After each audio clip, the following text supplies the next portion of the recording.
نحمده ونصلي ونسلم على رسوله الكريم أما بعد فأعوذ بالله من الشيطان الرجيم بسم الله الرحمن الرحيم ألا بذكر الله تطمئن القلوب صدق الله مولانا العظيم وصدق رسوله النبي الأمين الكريم إن الله وملائكته يصلون على النبي يا أيها الذين آمنوا صلوا عليه وسلموا تسليما اللهم صل وسلم على سيد الأنبياء والمرسلين وعلى آله الطيبين وأصحابه الطاهرين أجمعين الصلاة والسلام عليك يا سيدي يا رسول الله وعلى آلك وصحابك يا سيدي يا حبیب اللہ۔ رمضان المبارک کے بابرکت مہینے کے گزرنے کے بعد شوال المکرم کے اس مہینے میں یہ ہماری پہلی ہفتہ وار مجلس ذکر و دعا اور درس جو ورچوئل انداز میں آپ کی خدمت میں پیش کی جا رہی ہے، جسے ہمارے نیو مدینہ مسجد بولٹن کے جتنے بھی نمازی حضرات ہیں وہ اپنے گھروں پر ویڈیو لنک کے ذریعے اور ریڈیو کے ذریعے سنیں گے اور سوشل میڈیا کے ذریعے پورے ورلڈ میں اس مجلس کو نشر کیا جائے گا۔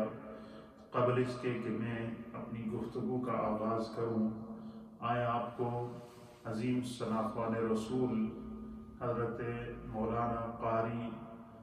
زاہد شریف صاحب کا پڑھا ہوا نعتیہ کلام جو امام اہل سنت امام احمد رضا محدث بریلوی کا لکھا ہوا ہے، آئے آپ کو نعتیہ کلام سناتے ہیں۔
حجاب میں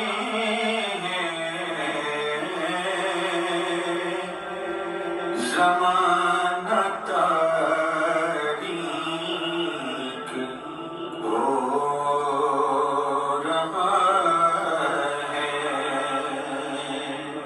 زمانہ تاریک ہو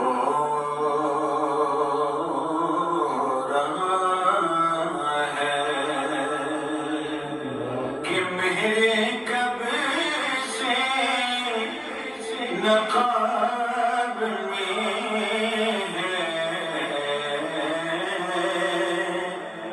اٹھا دو پردہ دکھا دو چہرہ، انہی کی بو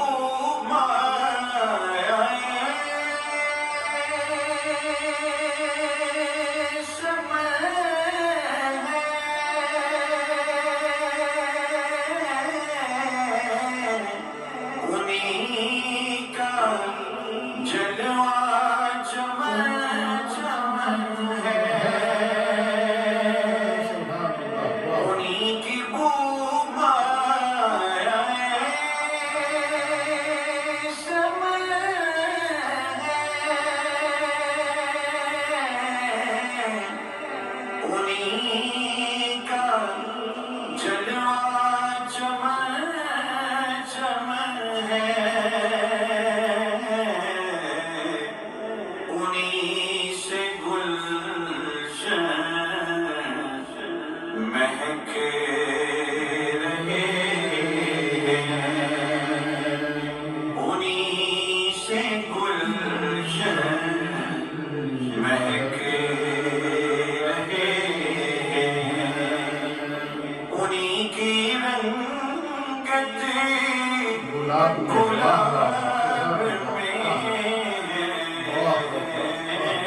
سے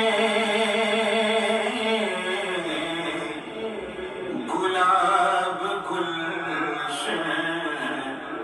میں دیکھ بلبل، یہ دیکھ گلشن گلاب میں ہے، گلاب گلشن میں دیکھ بلبل، مکھ چند بدر شاشانی مت چمکے ناٹ نورانی، کالی زلف تے اکھ مستانی،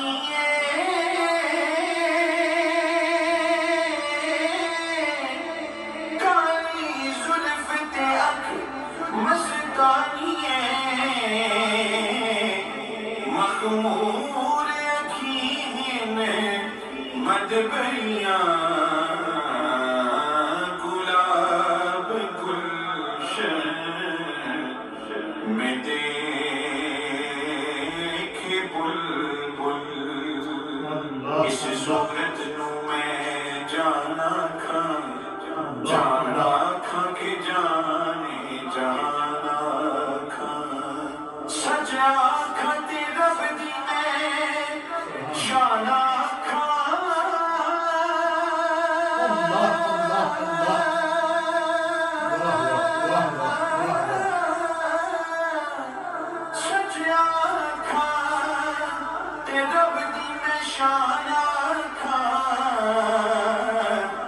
جس شان تو شانہ سب بڑیاں، گلاب گلشن میں دیکھ بلبل، یہ دیکھ گلشن گلاب میں ہے، اٹھا دو پردہ دکھا دو چہرہ، کریم ایسا ملا کہ جسے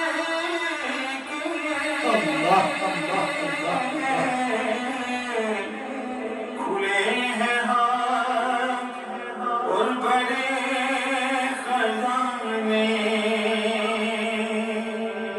کریم ایسا، کریم ایسا، کریم ایسا ملا کہ جس کے کھلے ہاتھ اور بھرے خزانے، بتاؤ اے مفلسوں کے پھر کیوں، بتاؤ اے مفلسوں کے پھر کیوں، تمہارا دل اضطراب میں ہے، اٹھا دو پردہ دکھا دو چہرہ، کریم اپنے کرم کا صدقہ،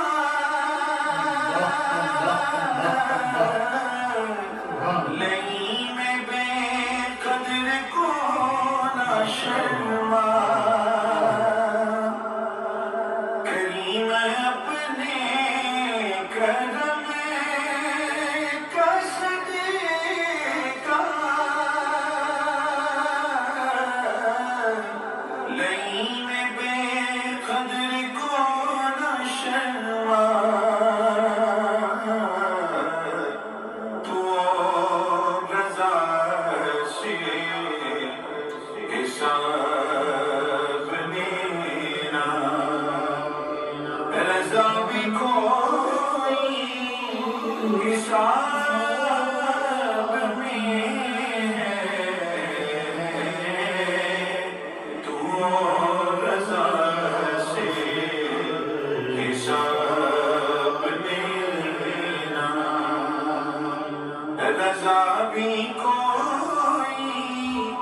حساب میں ہے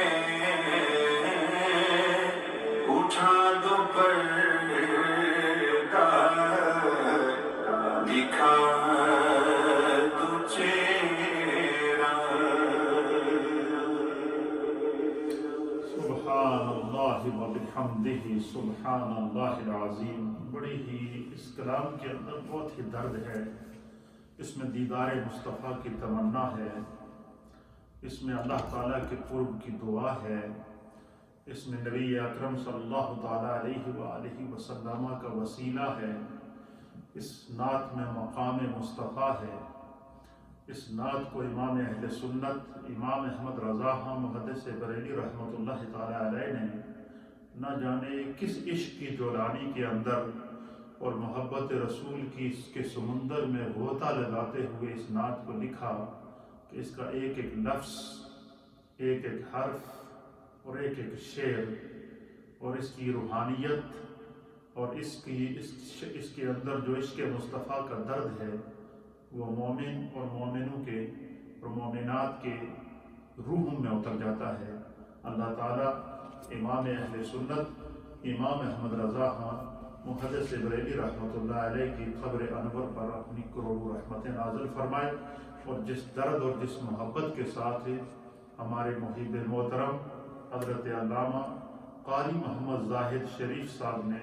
اس نعت کو پڑھا ہے، اللہ تعالیٰ قاری صاحب کو صحت و سلامتی، تندرستی اور اپنی حفظ و امان عطا فرمائے۔ حضرات محترم، الحمدللہ ہمارا اور آپ کے درمیان ایک تعلق ہے، اور وہ تعلق روحانیت کا ہے، وہ تعلق ایمان کا ہے، وہ تعلق دین کا ہے، وہ تعلق اسلام کا ہے۔ اور جس طرح اللہ نے ہمیں جسم عطا فرمایا ہے، اور اس جسم کو ہم صحیح اور تندرست رکھنے کے لیے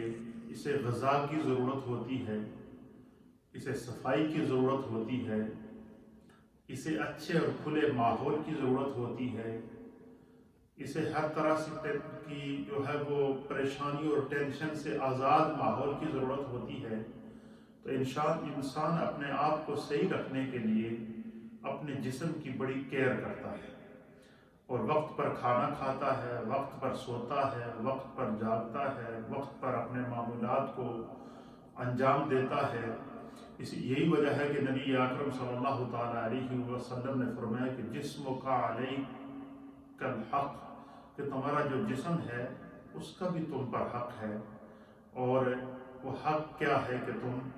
کھانے کے وقت اس کو کھانا کھلاؤ، سونے کے وقت اس کو آرام فراہم کرو، کام کے وقت اس کو استعمال میں رکھو۔ تو جسے اللہ تعالیٰ نے ہمیں وجود عطا فرمایا ہے، یہ وجود خدا کی نعمت ہے۔ دیکھیں، جب ہمیں بھوک لگتی ہے تو ہماری کوشش ہوتی ہے کہ ہم کھانا کھائیں، پیاس لگتی ہے تو کوشش ہوتی ہے کہ پانی پئیں۔ اسی طریقے سے ضروریات زندگی جیسے ہی جسم کے تقاضوں کے مطابق ہمیں پورے کرنے پڑتے ہیں۔ اس کی وجہ یہ ہے کہ ہم جس دنیا میں رہ رہے ہیں یہ دنیا عالم اسباب ہے، اور عالم اسباب میں رہنے کے لیے سبب کو اختیار کرنا یہ قانون قدرت ہے۔ اس کو ہر ایک کو فالو کرنا ہوگا، چاہے وہ انسان ہو، چاہے وہ جن ہو، چاہے وہ انبیاء ہوں، اولیاء ہوں، صلحاء ہوں۔ اس لیے دنیا کے اندر جب بندہ رہتا ہے اسے سبب کو اختیار کرنا پڑتا ہے۔ اس کے بارے میں ہمارے ایک حدیث پاک میری نظر میں ہے، حضرت امام ابو داؤد نے سنن ابو داؤد کے اندر اس حدیث کو نقل فرمایا ہے کہ نبی اکرم صلی اللہ تعالیٰ علیہ وآلہ وسلم نے ارشاد فرمایا کہ قرب قیامت سے پہلے عیسیٰ علیہ السلام کو اللہ تعالیٰ دوبارہ زمین پر اتاریں گے آسمان سے، اور جب عیسیٰ علیہ السلام آسمان سے زمین پر اتریں گے تو حضور علیہ السلام نے فرمایا کہ دمشق کی ایک مسجد ہے، آج بھی مسجد موجود ہے، اس مسجد کا نام لے کر نبی پاک صلی اللہ علیہ وسلم نے اس کی نشاندہی فرمائی کہ دمشق کے اندر ایک مسجد ہے، عیسیٰ علیہ السلام کو آسمان سے اس مسجد کے مینارے پر اتارا جائے گا۔ تو جب وہ مینارے پر ان کو اتارا جائے گا تو ان کے اس مسجد کے نیچے مینارے کے نیچے زمین کے اوپر بہت سے ان کے چاہنے والے نبی پاک کے امتی موجود ہوں گے، ان کے استقبال کے لیے آئے ہوئے ہوں گے۔ تو عیسیٰ علیہ السلام آسمان سے مینارے پر اتریں گے مسجد کے، مینارے کے اوپر اترنے کے بعد وہ پھر لوگوں کو اشارہ کریں گے اور آواز دے کر کہیں گے کہ سیڑھی کا انتظام کیا جائے، سیڑھی لگائی جائے تاکہ میں مینارے سے اتر کر نیچے تمہارے پاس آؤں۔ تو حضور علیہ السلام نے فرمایا کہ پھر وہاں ان کے لیے سیڑھی کا اہتمام کیا جائے گا اور آپ اس مینارے سے سیڑھی کے ذریعے اتر کر نیچے زمین پر آئیں گے، اور جو اہل ایمان آپ کے استقبال کے لیے آئے ہوں گے ان کو عیسیٰ علیہ السلام کا دیدار بھی ہوگا، ملاقات بھی ہوگی، اور ان کی معیت کے اندر وہ دین کی خدمت بھی کریں گے۔ اب اس حدیث کی شرح کے اندر محدثین نے لکھا ہے کہ اس کی کیا وجہ ہے کہ جو رب کائنات ہے، جو وہ خالق کائنات ہے، وہ اللہ جب اس نے اس پوری کائنات کو عدم سے وجود بخشا، جب اس پوری کائنات کو اللہ تعالیٰ نے پیدا کرنا چاہا، زمین اور زمان کو پیدا کرنا چاہا، قرآن اس منظر کو بیان فرماتا ہے کہ اللہ تعالیٰ اسے کہتا ہے کن ہو جا فیکون، پس جس طرح خدا چاہتا ہے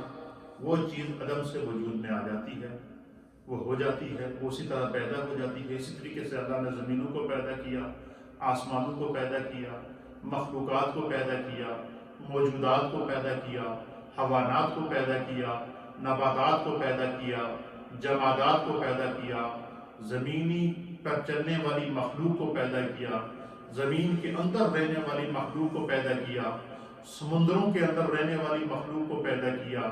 خشکی اور تری کی مخلوق کو اللہ نے پیدا کیا، ساتوں زمینوں کی مخلوق کو اللہ نے پیدا کیا، ساتوں آسمانوں کی مخلوق کو خدا نے پیدا کیا۔ اور جب اللہ تعالیٰ نے چاہا کہ کسی بھی چیز کو پیدا کرنا چاہا تو اذ یقول لہ کن، پس اللہ تعالیٰ اسے کہتا ہے ہو جا فیکون، تو وہ چیز اللہ کے حکم سے عدم سے وجود میں آ جاتی ہے جس طرح کہ اللہ چاہتا۔ اب محدثین نے لکھا ہے کہ اس کی کیا وجہ ہے کہ عیسیٰ نبینا علیہ السلام، جو رب عیسیٰ علیہ السلام کو آسمان سے مینارے پر اتارنے پر قادر ہے، وہ زمین پر بھی اتار سکتا تھا، مینارے پر اتارنے میں کیا حکمت ہے؟ تو اس میں ایک سوال اس حدیث کی شرح کے اندر ایک جواب ہمارے محدثین نے یہ دیا ہے کہ چونکہ جب آسمان سے وہ دنیا کے اندر آئیں گے تو چونکہ یہ دنیا دار الاسباب ہے، اور دار الاسباب کے اندر جیسے عیسیٰ علیہ السلام داخل ہوں گے تو خداوند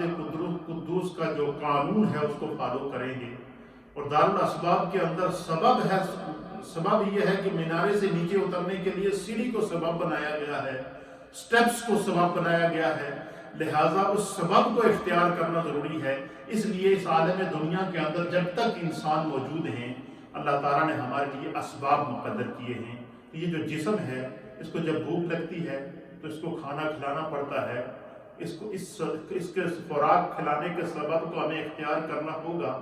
پھر اس جسم کو طاقت ملے گی۔ پیاس لگتی ہے تو پانی پلائیں گے تو پھر اس جسم کی پیاس بجھے گی۔ پھر اسی طریقے سے کمزوری نکاہت ہوتی ہے تو ہم جو ہے وہ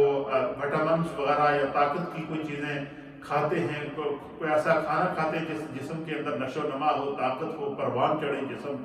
اب دیکھیں جب چھوٹا بچہ ہوتا ہے تو اس کو والدین طرح طرح کی غذائیں کھلاتے ہیں تاکہ اس کے جسم مضبوط ہو، اس کی ہڈیاں مضبوط ہوں اور اس کے اعصاب مضبوط ہوں۔ تو فرمایا کہ یہ دنیا کے اندر جب انسان رہتا ہے تو اس کے جسم کو جو ہے وہ آرام کی ضرورت ہوتی ہے تو اس کو آرام کے وقت آرام کرانا پڑتا ہے، اسے کھانے کی ضرورت ہوتی ہے تو اسے کھانے کے وقت کھانا کھلانا پڑتا ہے، اسے پانی کی ضرورت ہوتی ہے تو اسے پانی کے مطابق پانی پلانا پڑتا ہے۔ لیکن اس انسان کے جسم کے اندر بھی ایک چیز ہے جس کی بنا پر یہ جسم حرکت کرتا ہے، اور وہ ہے انسان کے جسم کے اندر روح۔ اور جس طرح نبی پاک صلی اللہ تعالیٰ علیہ وسلم نے فرمایا کہ جس طرح انسان کے جسم کو توانا رکھنے کے لیے، متحرک رکھنے کے لیے، طاقتور رکھنے کے لیے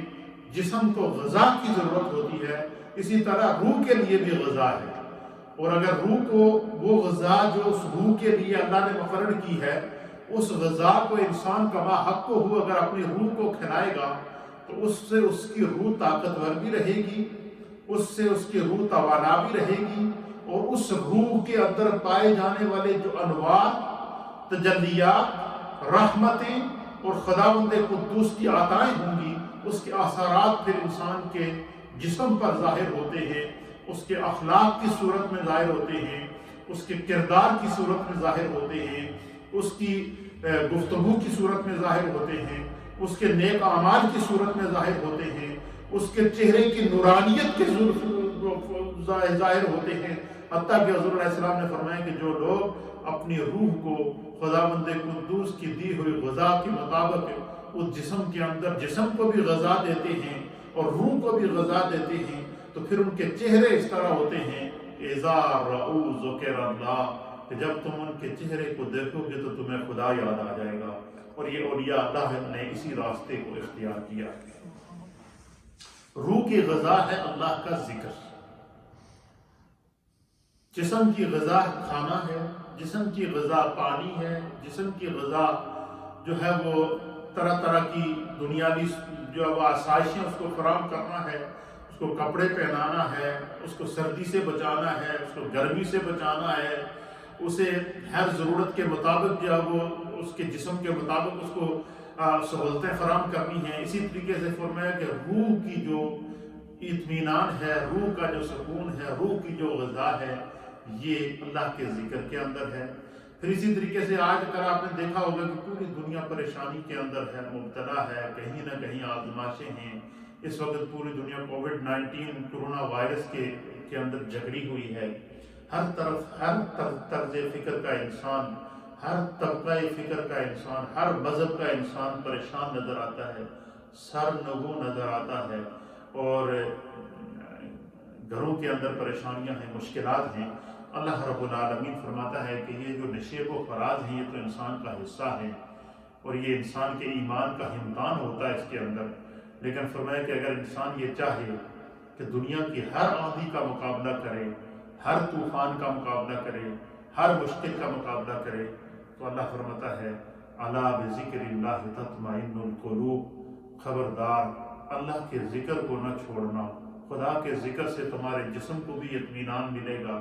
تمہارے دماغ کو بھی اطمینان ملے گا، تمہارے فکر کو بھی اطمینان ملے گا، تمہارے تصور کو بھی اطمینان ملے گا، تمہارے تخیل کو بھی اطمینان ملے گا، اور تمہاری روح کو بھی اطمینان ملے گا، اور تمہارے دل کو بھی اطمینان ملے گا۔ اسی لیے اللہ کے حبیب علیہ السلام کی بارگاہ میں جب صحابہ اکرام اور صحابیات آتی تو سرکار دو عالم صلی اللہ تعالیٰ علیہ وسلم ان کو اللہ کے ذکر میں لگائے رکھتے تھے۔ میرے سامنے حدیث پاک ہے، اور بالخصوص جو ہماری مائیں بہنیں اس وقت سن رہی ہیں ان کے لیے خاص یہ حدیث ہے کیونکہ اس کا تعلق خواتین کے ساتھ ہے۔ ترمذی شریف کی حدیث ہے، امام ابو داؤد نے بھی اس کو نقل کیا ہے، ان یسیرۃ رضی اللہ تعالی عنہا، نبی پاک صلی اللہ تعالیٰ علیہ وسلم کی ایک عظیم صحابیہ تھی جن کا نام تھا حضرت یسیرہ۔ یسیرہ آپ کا نام تھا، اور ان کو یہ سعادت حاصل ہوئی کہ یہ جب شروع میں سرکار دو عالم صلی اللہ علیہ وسلم نے اللہ کے حکم سے اعلان نبوت فرمایا اور اسلام کے احکام لوگوں تک پہنچائے، تو جو شروع میں جو لوگ حضور علیہ السلام پر ایمان لائے، یہ ان ایمان لانے والے خواتین میں سے آپ کا شمار ہوتا ہے کہ ابتدائی اسلام میں آپ ایمان لائے ہیں، اور اس ایمان لانے کی پاداش میں آپ کو طرح طرح کی سختیوں سے گزرنا پڑا، طرح طرح کی آزمائشوں سے گزرنا پڑا، خاندان سے تعلق کٹ گیا اور رشتہ داروں سے تعلق کٹ گیا، پھر آپ کو گھر سے باہر نکال دیا گیا، اور جب گھر سے باہر نکلی ہیں تو پھر جو ہے وہ آپ ہجرت کر کے مدینہ طیبہ آ گئی۔ تو آپ حضرت یسیرہ رضی اللہ تعالی عنہ یہ وہ عظیم صحابیہ ہے نبی پاک کی کہ جنہوں نے اسلام لانے کی پاداش میں جو ہے وہ سختیاں برداشت کی، تکلیفیں برداشت کی، اور اللہ کے راستے میں انہوں نے ہجرت کی ہے۔ امام ترمذی نے لکھا ہے کہ حضرت یسیرہ رضی اللہ تعالی عنہ بیان کرتی ہیں، کہتی ہیں وَعَنْ يُسَيْرَةَ وَكَانَتْ مِنَ الْمُهَاجِرَاتِ، حضرت یسیرہ رضی اللہ تعالی عنہ سے یہ حدیث روایت ہے، اور وہ ان خوش نصیب صحابیات میں سے تھی، اور ان صحابہ اکرام اور صحابیات کے اس خوش قسمت طبقے سے آپ کا تعلق تھا، وَكَانَتْ مِنَ الْمُهَاجِرَاتِ، کہ جنہوں نے اسلام کے لیے ہجرت کرنے کا شرف حاصل کیا، جنہوں نے اسلام کے لیے اپنا گھر چھوڑ دیا، اپنا رشتہ دار چھوڑ دیے، ماں باپ چھوڑ دیے، بہن بھائی چھوڑ دیے، شوہر چھوڑ دیا، سب کچھ چھوڑ دیا، مال و دولت چھوڑ دیا، لیکن اسلام کو نہیں چھوڑا، اور اسلام کی خاطر وہ ہجرت کرنے والوں میں شمار ہوئی ہیں، تو وہ مہاجرات صحابہ میں سے تھی۔ قالت، وہ کہتی ہیں کہ چونکہ ہم ہجرت کر کے مدینہ طیبہ پہنچی تھیں، تو اکثر اوقات ہم سرکار دو عالم صلی اللہ تعالیٰ علیہ وسلم کی مجلس میں جاتی، اور حضور علیہ السلام خواتین کے لیے خصوصی طور پر مجلس کا اہتمام کرتے، اور حضرت یسائرہ کہتی ہیں کہ سرکار دو عالم صلی اللہ علیہ وسلم بالخصوص جو خواتین اسلام کی خاطر ہجرت کر کے تکلیفیں برداشت کر کے آئیں، حضور ان پر بڑی شفقت فرماتے تھے، بڑا کرم فرماتے تھے، ان کو تسبیحات بتاتے تھے، ان کو وظائف بتاتے تھے، اور ان کو ساتھ میں یہ بتاتے تھے کہ تم نے اسلام کی خاطر اتنی بڑی قربانی دی ہے، خدا تمہیں اس دنیا میں بھی سرخرو کرے گا، اور آخرت میں تو تمہیں قرب ملے گا۔ اور اس سے بڑا اعزاز بھی ان صحابہ اور صحابیات کا کوئی ہو سکتا ہے کہ دنیا میں بھی انہیں خدا نے قرب مصطفیٰ عطا کیا، قبر میں ان کو خدا نے دیدار مصطفیٰ عطا کیا، اور پھر قیامت کے دن جنت میں بھی اللہ تعالیٰ انہیں قرب مصطفیٰ میں رکھے گا۔ اس سے بڑی سعادت دنیا میں انسان کی کوئی نہیں ہو سکتی کہ جسے دنیا میں بھی نبی پاک کا قرب اور دیدار نصیب ہوا ہو، اور ایمان کی دولت نصیب ہوئی ہو، اور پھر جو ہے وہ آخرت میں بھی وہ حضور علیہ السلام کے ساتھ گئے ہیں۔ تو یہ ان خوش قسمت صحابیات میں سے تھی حضرت یسائرہ، جو حضور علیہ السلام پر ایمان لائیں اور ہجرت کی آپ نے مدینہ طیبہ میں۔ کہتی ہیں کہ ہم سرکار دو عالم صلی اللہ علیہ وسلم کی بارگاہ میں جاتی، حضور علیہ السلام قال لنا رسول اللہ صلی اللہ تعالی علیہ وآلہ وسلم، آپ فرماتی ہیں حضرت یسائرہ کہ ہم سے سرکار دو عالم صلی اللہ تعالی علیہ وسلم نے ایک مجلس درس کے اندر چند خواتین کو بٹھا کر حضور علیہ السلام نے ہمیں چند وظائف بتائے ہیں، چند نصیحتیں کی ہیں، چند باتیں بتائی ہیں، اور کہا ہے کہ انہیں اپنی زندگی کا نمونہ بنا لو، ان کو کبھی چھوڑنا نہیں، انشاءاللہ تمہیں خدا دنیا میں بھی عزت دے گا، آخرت میں بھی عزت دے گا، اور ان کو پڑھنے کا طریقہ بھی بتائے گا۔ حضرت یہ کتنی پیاری حدیث ہے، آپ سنیں گے آپ کا ایمان تازہ ہو جائے گا۔ ایک تو یہ کہ یہ اس ایک عظیم صحابیہ نے اس کو روایت کی، اور بالخصوص جو اس وقت سوشل میڈیا کے ذریعے اور ریڈیو کے ذریعے میری مائیں بہنیں مجھے سن رہی ہیں، یہ خواتین اسلام کے لیے سرکار کا خصوصی تحفہ ہے۔ یہ حدیث سرکار نے اسپیشل خواتین کے لیے، ماؤں بہنوں کے لیے اللہ کے حبیب علیہ السلام نے جو ہے وہ ان کو اسپیشل تحفہ دیا ہے۔ اور تحفہ کون سا تحفہ؟ بخشش کا تحفہ دیا ہے۔ ایسا تحفہ دیا ہے کہ تم اگر اس پر عمل کرو گی تو فرمایا حضور نے کہ تمہیں جو ہے وہ دنیا میں بھی خدا تمہارے گناہوں کی بخشش کرے گا، اور قیامت میں بھی اللہ تمہیں قرب مصطفیٰ عطا فرمائے گا، اور جب میزان کے اوپر تمہارا حساب و کتاب ہو رہا ہوگا، حضور نے فرمایا کہ اگر تم نے زندگی میں اس وظیفے کو اپنی زندگی کا مطبع نظر بنا لیا تو تمہاری زندگی کامیاب ہے۔ حضرت یسائرہ کہتی ہیں حضور علیہ السلام نے ہمیں مخاطب کر کے فرمایا علیکن بالتسبیح والتہلیل والتقدیس۔ حضور علیہ السلام نے فرمایا کہ صحابیات سے کیا میری ہدایت کی ستاروں، اے اللہ کے رسول پر ایمان لانے والیوں، اے اسلام کو قبول کرنے والیوں، اسلام کے ذریعے ہجرت کرنے، اسلام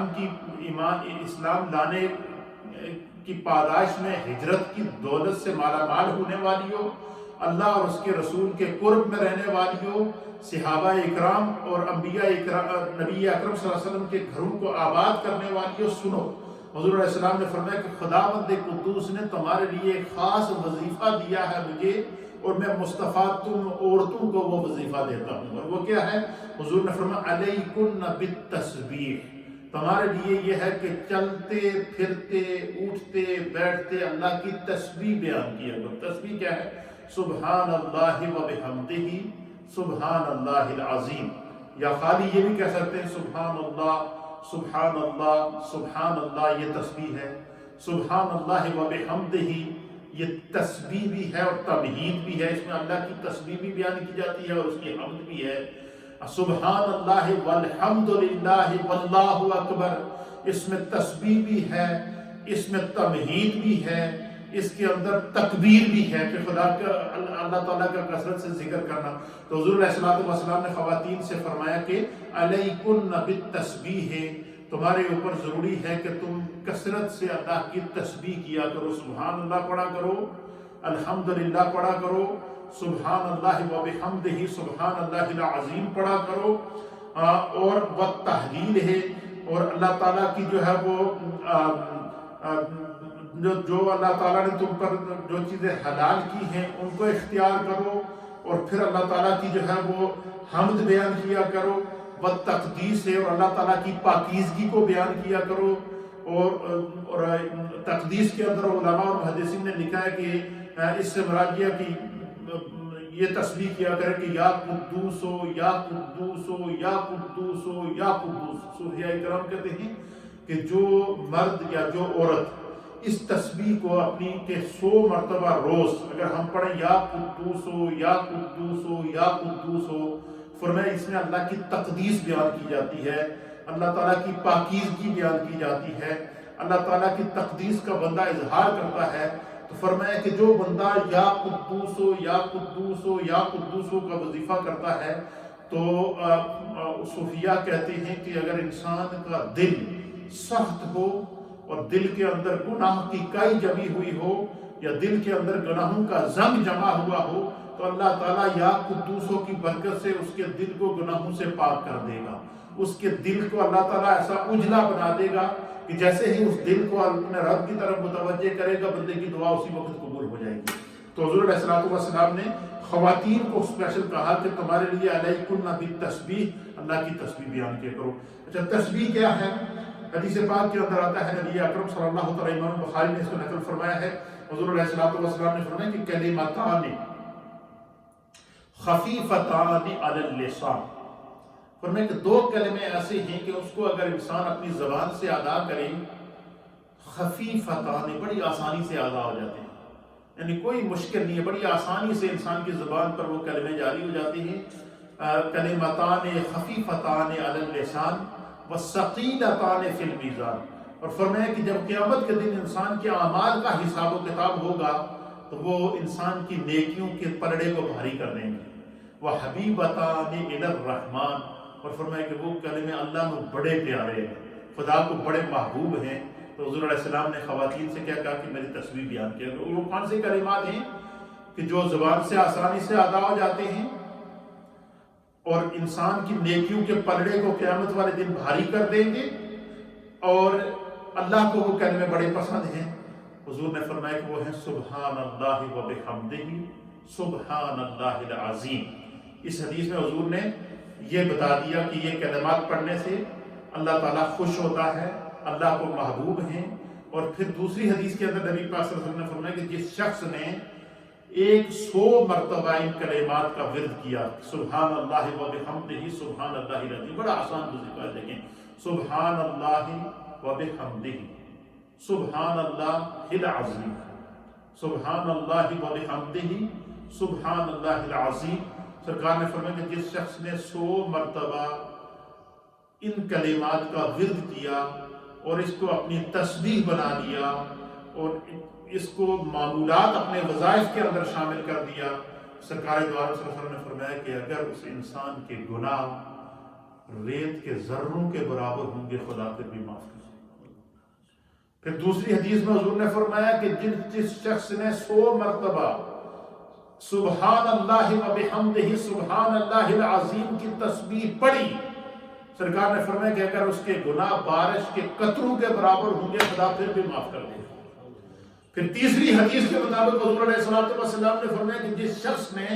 ان کلمات کو سبحان اللہ و بحمدہ سبحان اللہ العظیم کو 100 مرتبہ پڑھا، سرکار نے فرمایا کہ اگر اس کے گناہ سمندر کی جھاگ کے برابر ہوں گے خدا پھر بھی معاف کر دے گا. یعنی یہ اتنی بڑی اس کے اندر کرم ہے. تو نبی اکرم صلی اللہ علیہ وسلم حضرت یسیرہ کہتی ہیں کہ ہم ہجرت کر کے نبی پاک کے پاس مدینہ طیبہ آئیں اور حضور علیہ الصلوۃ والسلام نے ہمیں فرمایا کہ علیکن بالتسبیح، خدا نے تمہیں ہجرت بھی دے دی، ایمان بھی دے دیا، قرب مصطفیٰ بھی دے دیا، دیدار مصطفیٰ بھی دے دیا، اللہ نے تمہیں دنیا میں ہی اپنی کرم سے نوازا ہے، لہٰذا اپنی زبان کو تسبیح سے تر رکھنا۔ حضور کیا خواتین کو نصیحت کر رہے ہیں کہ بجائے گالم گلوچ کرنے کے، بجائے کسی کی غیبت کرنے کے، بجائے دوسروں کی برائیاں بیان کرنے کے کیا کیا کرو؟ علیکن بالتسبیح، اپنی زبان کو اللہ کی تسبیح سے تر رکھا کرو، سبحان اللہ پڑھا کرو، سبحان اللہ و بحمدہ سبحان اللہ العظیم، یا سبحان اللہ العظیم پڑھ لیا کرے، یا سبحان اللہ سبحان اللہ سبحان اللہ، یہ تسبیح ہے، یہ اللہ کو بڑی پسند ہے۔ فرمایا کہ یہ پڑھا کریں۔ یہی وجہ ہے کہ آپ دیکھیں کہ ہم جب رکوع میں جاتے ہیں تو اس میں بھی تسبیح پڑھتے ہیں، سبحان ربی العظیم۔ جب ہم جو ہے وہ سجدے میں جاتے ہیں تو اس میں بھی تسبیح پڑھتے ہیں، سبحان ربی الاعلیٰ۔ اور یہ تسبیح اللہ کو اتنی پسند ہے، حضور علیہ السلام نے فرمایا کہ جب بندہ سجدے میں جا کر میرا بندہ کہتا ہے سبحان ربی، تو عرش الہی پر اس کی یہ تسبیح گھومتی ہے، حالانکہ بندہ دل میں پڑھ رہا ہوتا ہے سبحان ربی الاعلیٰ۔ جب ہم سجدے کے اندر پڑھتے ہیں یہ تسبیح، جب ہم سجدے میں پڑھتے ہیں تو یہ بالکل بندہ دل میں پڑھ رہا ہوتا ہے، امام اپنے دل میں پڑھ رہا ہوتا ہے، مقتدی اپنے دل میں پڑھ رہے ہوتے ہیں، مرد اپنے دل میں پڑھ رہے ہوتے ہیں، خواتین اپنے دل میں پڑھ رہی ہوتی ہیں۔ لیکن حضور نے فرمایا کہ جب بندہ مومن سر سجدے میں رکھ کے کہتا ہے نا سبحان ربی الاعلیٰ، فرمایا اس کی آواز ساتواں آسمانوں پر گونجتی ہے، اور آسمانوں کے اوپر جتنے فرشتے ہیں وہ اس کی تسبیح کو سن کر اس کی تسبیح کے ساتھ تسبیح پڑھتے ہیں۔ فرمایا اس کی تسبیح کے ساتھ زمین پر بھی تسبیح ہوتی ہے، آسمان پر بھی تسبیح ہوتی ہے۔ پھر فرمایا کہ اس کی تسبیح کی آواز خود رب سنتا ہے، یہاں تک کہ نبی پاک صلی اللہ علیہ وسلم نے فرمایا کہ جب بندہ سر سجدے میں رکھ کر کہتا ہے سبحان ربی، تو اللہ کی طرف سے آواز آتی ہے لبیک عبدی، اے میرے بندے تو نے اپنے رب کو پکارا ہے، بول کیا چاہتا ہے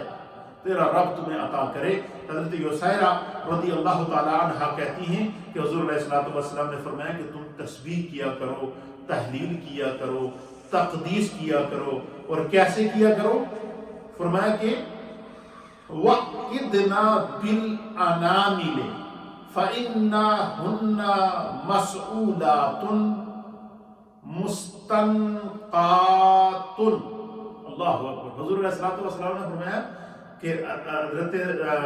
یسیرہ کہتی ہے کہ سرکاری دور صلی اللہ علیہ وسلم نے خواتین کو اسپیشل بٹھا کر کہا کہ تم اللہ کی تسبیح پڑھا کرو۔ کیا پڑھا کرو؟ سبحان اللہ و بحمدہ سبحان اللہ العظیم، یا سبحان اللہ سبحان اللہ۔ اور کیسے پڑھا کرو؟ حضور علیہ السلام نے فرمایا وَقِدْنَا بِالْأَنَامِلِ، اپنی ہاتھ کی انگلیوں کے اوپر پڑھا کرو،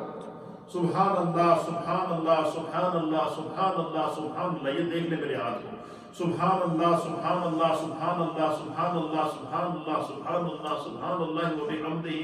سبحان اللہ العظیم سبحان اللہ و بحمدہ سبحان اللہ العظیم۔ حضور نے فرمایا کہ ہاتھوں کی انگلیوں کے اوپر تسبیح پڑھا کرو۔ کیوں پڑھا کرو؟ فرمایا کہ فَإِنَّهُنَّ مَسْئُولَاتٌ، قیامت کے دن اللہ تعالیٰ تمہارے ہاتھ کی انگلیوں سے سوال کرے گا، مُسْتَنْقَاتٌ، تمہارے ہاتھ کی انگلیاں بولیں گی، اللہ تعالیٰ تمہارے ہاتھ کی انگلیوں کو زبان دے گا۔ فرمایا کہ اللہ جب تمہارے جسم کے اعضاء کو قوت گویائی دے گا، تمہارے ہاتھ تمہارے خلاف گواہی دیں گے، تمہارے حق میں گواہی دیں گے۔ فرمایا کہ جن انگلیوں کے اوپر تسبیح پڑھی گئی ہوگی، تو حضور علیہ السلام فرماتے ہیں کہ جب قیامت کے دن اس کا حساب و کتاب ہوگا تو ہر انگلی کہے گی سبحان اللہ سبحان اللہ سبحان اللہ سبحان اللہ و بحمدہ سبحان اللہ العظیم۔ فرمایا کہ قیامت کے دن انسان کی انگلیوں کو اللہ تعالیٰ کیا کرے گا؟ جو ہے وہ یہ قوت گویائی عطا فرمائے گا۔ تو اس لیے حضور نے فرمایا کہ اپنے ہاتھ کی انگلیوں کے اوپر تسبیح پڑھا کرو۔ تو اس سے ہاتھ کی انگلیوں کو سے تسبیح پڑھنا جب اس کا جواز ملتا ہے، اور پھر اس کا برکت اللہ تعالیٰ کے حبیب علیہ السلام نے کیا فرمائی ہے کہ اس کی برکت یہ ہوگی کہ دنیا میں اللہ تمہارے گناہ معاف کر دے گا، قیامت کے دن تمہاری بخشش ہوگی، اور پھر کیا ہوگا؟ تمہارے ہاتھ، جن ہاتھ کی انگلیوں کو بندہ استعمال کر کے اللہ کی تسبیح تحلیل تکبیر تقدیس کرتا ہے، فرمایا کہ وہ انگلیاں قیامت کے دن، وہ ہاتھ بھی اس کے سامنے اللہ کی بارگاہ میں تسبیح کر رہے ہوں گے۔ وہ انسان کتنا خوش قسمت ہے کہ جس کے اعضائے جسم گواہی دیں کہ بہر الہ اس کی گردن بھی ہمارے ذکر میں تیرے ذکر میں ہلا کرتی تھی، اے اللہ اس کے بال بھی تیرے ذکر میں ہلا کرتے تھے، اے اللہ یہ سانس بھی تیرے ذکر میں لیا کرتا تھا، اے اللہ یہ ہاتھوں کے تسبیحات بھی تیرے ذکر کی چلایا کرتا تھا، اے بہر الہ اس نے جو ہے وہ تیرے ذکر کی جو ہے وہ کی عادت کو اپنایا ہوا تھا۔ تو اس طریقے سے اللہ کے حبیب علیہ الصلوۃ والسلام نے فرمایا، پھر حضور علیہ السلام نے فرمایا کہ وَلَا تَغْفُلْنَا تنسین الرحمۃ۔ اللہ اکبر۔ حضور علیہ السلام نے فرمایا ان خواتین کو پہلے کیا فرمایا کہ اللہ کی تسبیح کیا کرو، اللہ کا ذکر کیا کرو، اللہ کی تکبیر بیان کیا کرو، اور ہاتھوں کی انگلیوں کے اوپر پڑا کرو، اس کو اپنی عادت بنا دو۔ اچھا یہ بات کیوں خواتین کو اسپیشل، خواتین کو بلا کر خواتین کے اجتماع میں یہ بات کیوں کی ہے؟ اکثر خواتین میں یہ عادت ہوتی ہے کہ وہ بہت زیادہ باتیں کرتی ہیں، بیٹھی ہیں، ایک دوست آ گئی، دوسری آ گئی، تیسری آ گئی، کئیوں کی تو یہ عادت ہوتی ہے کہ ان کو باتیں کرنے والا کوئی نہ ملے تو وہ فون کر کے جناب اپنے وہ جو ان کی باتیں کرنے کی عادت ہوتی ہے اس کو پورا کر لیتی ہیں۔ تو حضور علیہ الصلوۃ والسلام نے فرمایا کہ اگر کوئی گھر کا کام کاج کر کے فارغ ہو جائے تو بجائے اس کے کہ کوئی غیبت کرے، حضور علیہ السلام نے فرمایا کہ قیامت کے دن حضور نے فرمایا کہ جب مجھے شب معراج کرائی گئی، سرکار نے فرمایا کہ مجھے جو ہے وہ جنت اور جہنم کو دکھایا گیا تو میں نے جہنم میں کثرت سے خواتین کو دیکھا۔ تو حضور علیہ السلام نے فرمایا کہ میں نے جبریل سے کہا اس کی وجہ کیا ہے؟ حضور نے فرمایا کہ جبریل نے بتایا کہ یا رسول اللہ یہ اکثر جو ہے وہ اپنی زبان سے دوسروں کو برا بھلا کہا کرتی تھی، اکثر اپنی زبان سے دوسروں کی غیبت کیا کرتی تھی، اکثر اپنی زبان سے دوسروں کے خلاف استعمال کرتی تھی۔ اب حضور علیہ الصلوۃ والسلام خواتین کی زبان کو ان کی غیبت سے بچانے کے لیے، جھوٹ سے بچانے کے لیے، چوری سے بچانے کے لیے، حسد سے بچانے کے لیے کتنا پیارا وظیفہ دے رہے ہیں۔ اب دیکھیں کہ عورت کا ایک مقام یہ دے دیا کہ ماں کے قدموں میں جنت ہے،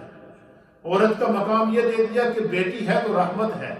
عورت کا مقام یہ دے دیا کہ بہن ہے تو تمہارے لیے سایہ شفقت اور نعمت ہے۔ تو یہ ایک طرف یہ مقام عورت کو ماں کے روپ میں مقام دیا جا رہا ہے، بیوی کے روپ میں مقام دیا جا رہا ہے،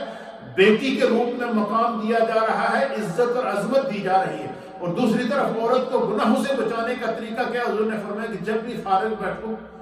اور تسبیح ہو ہاتھ میں وہ انگلی میں پڑھ لیا کرو، سبحان اللہ، سبحان اللہ و بحمدہ، سبحان اللہ العظیم، سبحان اللہ و بحمدہ، سبحان اللہ العظیم۔ تو حضور علیہ السلام نے فرمایا کہ کیوں؟ فرمایا تمہارے ہاتھوں کی انگلیوں سے سوال ہوگا اور ان کو اللہ زبان دے گا اور وہ بولے گی۔ فرمایا جس نے اپنی انگلیوں کو اللہ کی تسبیح کا عادی بنایا ہوگا تو وہ جب اللہ ان کو بولنے کا حکم دے گا تو جس کی ان کو عادت ہوگی وہ وہی بولیں گے۔ اگر ان کو تسبیح کی عادت ہے، تکبیر کی عادت ہے، تحلیل کی عادت ہے تو ان سے تکبیر اور تسبیح اور تحلیل ہی آئے گی۔ لیکن اگر ان نے دنیا میں غیبت کی ہوگی، گناہ کیے ہوں گے، جو برائیاں کی ہوں گی، گالم گلوچ کیا ہوگا تو وہ انگلیاں وہی کچھ اگلیں گی۔ اس لیے حضور علیہ السلام نے خواتین کو اسپیشل کہا کہ آپ فارغ وقت کے اندر تسبیح کیا کریں۔ پھر فرمایا وَلَا تَغْفُلْنَا، حضور نے فرمایا کہ اس میں غفلت نہ کرنا۔ تسبیح پڑھنے عورتوں کو اسپیشل حضور فرما رہے خواتین کو کہ ان تسبیح پڑھنے میں کبھی غفلت نہ کرنا۔ فرمایا کہ جو تسبیح بھول جاتا ہے، جو بندہ غفلت کر دیتا ہے، اللہ کے ذکر سے غافل ہو جاتا ہے، پھر کیا؟ فَتُنْسَيْنَ الرَّحْمَةَ، خدا اس کو اپنی رحمت سے بلا دیتا ہے، اللہ بھی اس کو بلا دیتا ہے۔ جب خدا کہتا ہے کہ جب جس بندے نے اپنا رب یاد نہیں تو اللہ اس کو کیوں یاد رکھے؟ اللہ بھی اس کو بلا دیتا ہے۔ اور جو خدا کو یاد کرتا ہے، اللہ کا ذکر کرتا ہے، چلتے پھرتے اٹھتے بیٹھتے، فرمایا فَاذْكُرُونِي أَذْكُرْكُمْ، تو بندہ ہو کے میرا ذکر کر، میں خدا ہو کے تیرا ذکر کروں گا۔ تو تنہائی میں میرا ذکر کر، میں یکتا ہو کر تیرا ذکر کروں گا۔ تو اجتماع میں میرا ذکر کر، میں جہاں ملائے اعلیٰ فرشتوں کی مجلس میں تمہارا ذکر کروں گا۔ تو جیسے جتنا بندہ خدا کا ذکر کرتا ہے اتنا خدا اس کا ذکر کرتا ہے۔ اس کی مثال ہمارے سامنے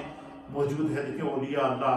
آج سرکار غوث اعظم کے مزار کو دیکھیں، آج جائیں وہاں پر مخلوق خدا ذکر کرتی ہوئی نظر آ رہی ہے۔ آج داتا علی حجویری کے مزار پہ جائیں، مخلوق خدا وہاں ذکر کرتے ہوئے نظر آ رہی ہے۔ غوث پاک آج سے 1000 سال پہلے گزرے ہیں، ہم نے ان کو نہیں دیکھا ہے، لیکن ذکر کے سوتے آج بھی آ رہے ہیں، ذکر کے نغمے آج بھی سنائی دے رہے ہیں۔ داتا علی حجویری کا مزار 1000 سال پہلے کا ہے، ہم نے نہیں دیکھا ہے۔ لیکن آج بھی ذکر کے نغمے وہاں سے سنائی دے رہے ہیں۔ وجہ کیا ہے کہ انہوں نے دنیا میں خدا کا ذکر کیا۔ حضرت خواجہ معین الدین چشتی اجمیری رحمۃ اللہ علیہ جو ہے وہ ہم نے ان کو نہیں دیکھا، لیکن آج جائے وہاں پہ درگاہ خواجہ غریب نواز کے اوپر ذکر کے سوتے آپ کو نظر آ رہے ہیں، ذکر کے نغمے نظر آ رہے ہیں۔ وجہ کیا ہے کہ ان لوگوں نے چلتے پھرتے اٹھتے بیٹھتے سوتے جاگتے اجتماع میں انفرادیت میں اپنی زبان کو خدا کے ذکر سے انہوں نے تر رکھا۔ اللہ تعالیٰ نے ان کے ذکر کو قیامت تک کے لیے عام کر دیا۔ اس حدیث میں اللہ کے حبیب علیہ السلام نے اسپیشل خواتین کو نصیحت کی ہے کہ جب بھی فارغ بیٹھو سبحان اللہ و بحمدہ سبحان اللہ العظیم، سبحان اللہ و بحمدہ سبحان اللہ العظیم، یا خالی سبحان اللہ سبحان اللہ سبحان اللہ سبحان اللہ پڑھ لیا کریں، یا سبحان اللہ و بحمدہ سبحان اللہ و بحمدہ ایک تسبیح یہ پڑھ لیا کریں، یا سبحان اللہ العظیم سبحان اللہ العظیم یہ تسبیح پڑھ لیا کریں، یا سبحان نماز میں جو تسبیح پڑھتی ہیں وہ تو یاد رہتی ہے نا، سبحان ربی العظیم سبحان ربی العظیم سبحان ربی العظیم یہ پڑھ سکتی ہیں، یا سبحان ربی العالی جو نماز سجدے کے اندر ہم پڑھتے ہیں وہ تسبیح کے اندر بھی پڑھ سکتے ہیں، سبحان ربی العالی سبحان ربی العالی سبحان ربی العالی۔ تو تسبیح اللہ کو بڑی پسند ہے۔ کیوں؟ اللہ فرماتا ہے یسبح للہ ما فی السماوات و ما فی الارض، کہ کائنات کی جو بھی شے اللہ نے پیدا کیا ہے، چاہے وہ انسان ہو، حیوان ہو، حیوانات ہوں، جمادات ہوں، نباتات ہوں، شجر ہوں، حجر ہوں، زمین کے ذرے ہوں، بارش کے قطرے ہوں، پتھر ہو، ہر شے اللہ کہتا ہے کہ میری تسبیح بیان کرتی ہے۔ اب اس میں سوچنے کی بات انسان کے لیے کیا ہے کہ انسان کو اللہ نے تمام مخلوقات میں سے اشرف بنایا ہے، اشرف المخلوقات بنایا ہے۔ کہیں ایسا نہ ہو کہ قیامت کے دن ہمیں وہاں شرمندگی ہو کہ پتھر کی تسبیح بندے سے زیادہ ہو، درخت کی تسبیح بندے سے زیادہ ہو، جانور کی تسبیح بندے سے زیادہ ہو، چرند و پرند کی تسبیح بندے سے زیادہ ہو، سمندر زمین پر چلنے والے کیڑوں کی تسبیح اللہ بندے سے زیادہ ہو، تو پھر اس وقت ہمیں شرمندگی ہو۔ اس لیے حضور علیہ السلام نے ہماری عادت بنائی ہے اور پھر ساتھ میں اس کا بینیفٹ بھی بتا دیا، ثواب بھی بتا دیا ہے۔ اللہ تعالیٰ ہمیں سمجھنے کی توفیق عطا فرمائے۔ یہ چونکہ عید کے بعد کی پہلی مجلس تھی ہماری، اس لیے میں نے ذکر کی فضیلت اور تسبیح کے اوپر آپ کو صرف ایک حدیث بیان کی ہے۔ انشاءاللہ اس کو تسلسل سے آگے لے کر جائیں گے تاکہ جو ہمیں رمضان میں خدا نے روحانیت دی ہے،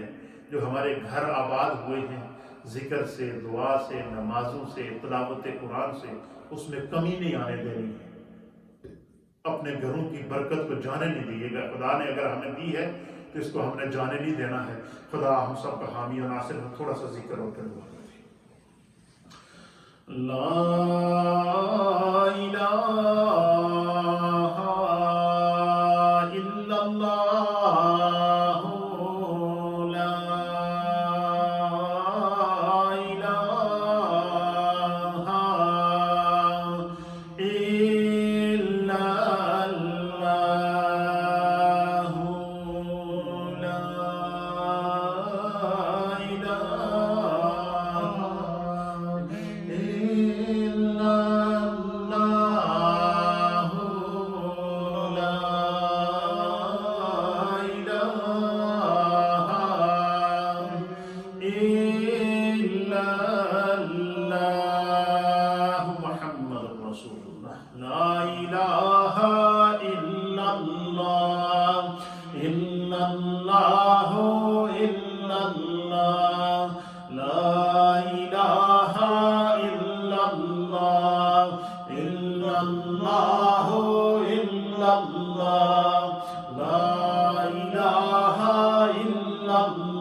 اللہ اللہ اللہ